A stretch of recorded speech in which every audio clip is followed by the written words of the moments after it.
बिस्मिल्लाहिर्रहमानिर्रहीम। मैं बीना खान हूँ और आप देख रहे हैं आपका अपना यूट्यूब चैनल कुकिंग वॉन्ड। मेरे तमाम देखने, सुनने और पसंद करने वालों को मेरा बहुत बहुत सलाम। मेरी आपसे गुजारिश है कि कोई भी काम शुरू करने से पहले एक मरतबा मोहब्बत से ज़रूर पाक ज़रूर पढ़ लिया करें, ताकि अल्लाह ताला की मदद और खुशनुदी शामिल हाल रहे। व्यूअर्स, आज मैं बनाने जा रही हूँ बहुत ही उम्दा, बहुत ही झटपट बनने वाली खोए की रेसिपी। ये रेसिपी आपकी बहुत सारे मीठों में काम आएगी। बेसिक रेसिपी क्या है खोया बनाने की, आज हम वो आपसे शेयर कर रहे हैं। तो वीडियो को पूरा देखिए और मेरे साथ रहिए। तो चलें जल्दी से इसको स्टार्ट करते हैं।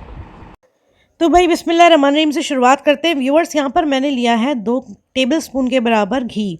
मैं घी ले रही हूँ, आप इसे मक्खन में भी बना सकते हैं।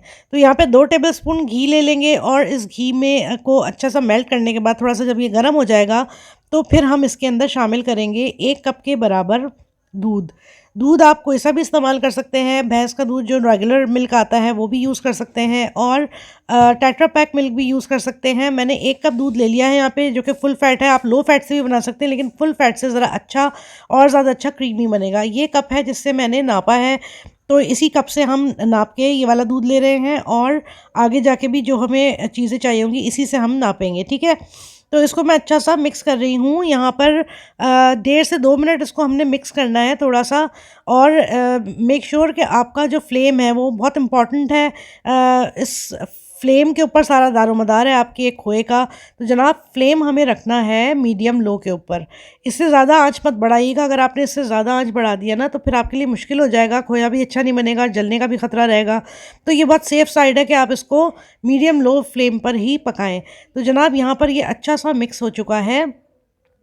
1.5 मिनट तकरीबन इसको पकते हुए हो गए हैं, आप देख सकते हैं दोनों चीज़ें अच्छी सी मिक्स हो गई हैं। इस पॉइंट के ऊपर मैं शामिल कर दूंगी 1 कप के ही बराबर मिल्क पाउडर। मिल्क पाउडर आप कोई सा भी ले सकते हैं, किसी भी ब्रांड का ले सकते हैं जो आपको पसंद हो। तो जनाब, मिल्क पाउडर भी मैं इसके अंदर डालने वाली हूँ, ये आपको दिखाती हूँ। 1 कप के बराबर इसी कप को नाप कर मैंने लिया है और मैं इसको थोड़ा थोड़ा सा करके डालूंगी ताकि लम्स ना बने। अच्छा सा मिक्स कर देंगे और इसको इस तरह से मिक्स करते जाएंगे जैसे आप वीडियो में देख रहे हैं, और ग्रेजुअली इसमें चमचा चलाते जाएंगे। थोड़ा थोड़ा करके मैं सारा का सारा ये दूध शामिल कर दूंगी और इसको अच्छा सा स्टर करते रहेंगे। अच्छा, यहाँ एक बात और मैं आपको बताऊं कि ये खोया जो हम बना रहे हैं ना, ये इंस्टेंट खोया है। और इंस्टेंट खोया ये मुश्किल से 7-8 मिनट में आपका बनके बिल्कुल रेडी हो जाएगा। ज़्यादा से ज़्यादा इसको 10 मिनट लगेंगे। तो जनाब, ये बहुत ही ज़बरदस्त एक रेसिपी है जो आपको बहुत सारे मीठों में काम आ सकती है। और अगर आप चाहें तो इसी पॉइंट के ऊपर इसमें इलायची पाउडर और थोड़ी सी चीनी भी मिक्स कर लें और फिर इसको वैसे पकाएं जैसे हम आपको अभी पूरा दिखाने वाले हैं। तो ये आपकी मज़ेदार सी बर्फ़ी या मिठाई भी रेडी हो सकती है। तो ये एक तीर से 2 शिकार आप आराम से कर सकते हैं। तो जनाब, यहाँ पर मैंने आहिस्ता आहिस्ता करके मिल्क शामिल करना शुरू कर दिया है। आप देख सकते हैं लम्स जो बन रहे हैं उनको मैं मिक्स कर रही हूँ, अच्छा सा ब्रेक कर रही हूँ स्पैचुला से। और इसी तरह से आपको इसको पकाना है। ये आहिस्ता आहिस्ता गाढ़ा होना शुरू हो जाएगा जैसा कि आप वीडियो में देख रहे हैं।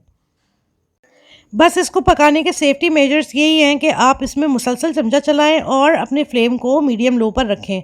तो आपका बहुत ही उम्दा सा ये खोया तैयार हो जाएगा। अगर आपको असली खोए की रेसिपी चाहिए ना, जो सही वाला जो बिल्कुल रेगुलर खोया होता है, तो उसके लिए हमें दूध भी ज़्यादा चाहिए और उसके लिए टाइम भी बहुत ज़्यादा चाहिए। तो हम क्या करते हैं कि इंस्टेंट खोया बना लेते हैं ताकि हमें जल्दी से मीठों के लिए जो है ज़रूरत है उसको पूरा किया जा सके।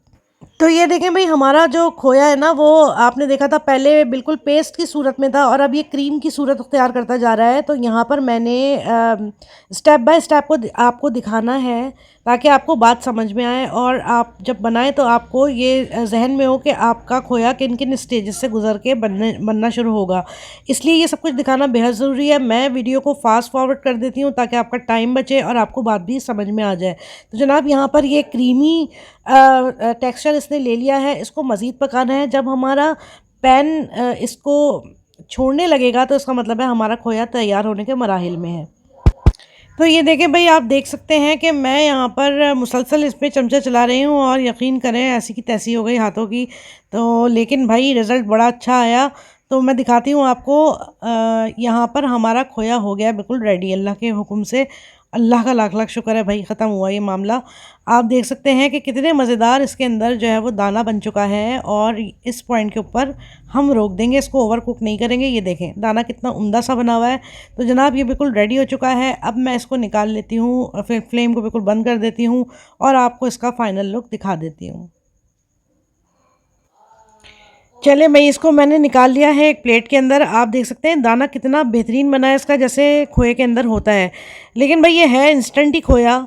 बिल्कुल इसका टेस्ट भी बिल्कुल ज़बरदस्त खोए वाला ही है, और ये है भी खोया ही। लेकिन ये जो रिस रिस के दूध के साथ पकता है, ये वो वाली चीज़ नहीं है। लेकिन ये बिल्कुल उसका अल्टरनेटिव है और बहुत ही ज़बरदस्त चीज़ है।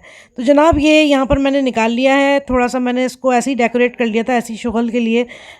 तो देख सकते हैं यहाँ पे मुख्तलिफ शेप्स के साथ मैंने इसको रेडी कर लिया था। तो ये थी मेरी छोटी सी काविश। उम्मीद है आपको पसंद आई होगी। अगर आपको मेरी रेसिपीज़ पसंद आ रही हैं तो काइंडली मेरे चैनल को कीजिए लाइक और सब्सक्राइब, और मेरी नई आने वाली वीडियोस की नोटिफिकेशन के लिए बेल आइकन प्रेस कर दें। मेरी वीडियोस को शेयर किया कीजिए और अपना कीमती कमेंट ज़रूर दिया कीजिए। अपना और अपने इस चैनल का बहुत ख्याल रखें, और भाई ये खोया ज़रूर बनाइएगा, ठीक है। तो फिर चलती हूँ, इंशाल्लाह नेक्स्ट रेसिपी के साथ फिर हाज़िर होंगी। अल्लाह हाफ़िज़।